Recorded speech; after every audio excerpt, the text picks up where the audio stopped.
অসুস্থ হলে সূরা ফালাক ও নাস কিভাবে পড়লে সাথে সাথে ফলাফল পাবেন?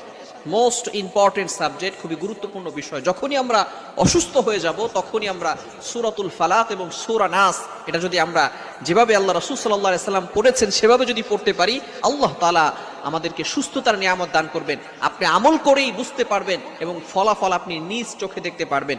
আবু দাউদ শরীফের 3902 নম্বর হাদিস আল্লাহ রাসূল সাল্লাল্লাহু আলাইহি ওয়াসাল্লাম আমাদেরকে জানিয়ে দিয়েছেন। মনে রাখবেন, কোরআনের পাওয়ার হচ্ছে সবচেয়ে বেশি।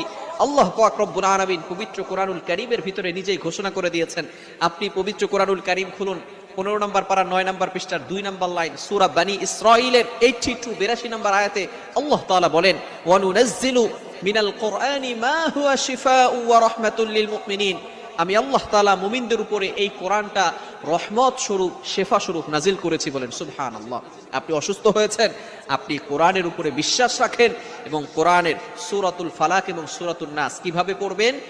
আবু দাউদ শরীফের 3902 নম্বর হাদিসের ভিতরে আম্মা জান আয়েশা রাদিয়াল্লাহু তাআলা আনহা বলেন, আল্লাহ রাসূল সাল্লাল্লাহু আলাইহি ওয়াসাল্লাম যদি কখনো অসুস্থ হয়ে যেতেন, কোথাও যদি ব্যথা অনুভব করতেন, তাহলে তিনি সাথে সাথে সূরাতুল ফালাক এবং সূরা নাস আউযু বিল্লাহ বিসমিল্লাহ সহকারে পড়ে এই সূরা ফালাক সূরা নাস পড়ে তিনি হাতের তালুতে ফু দিয়ে যেখানে ব্যথা অনুভব করতেন সেখানে তিনি মালিশ করে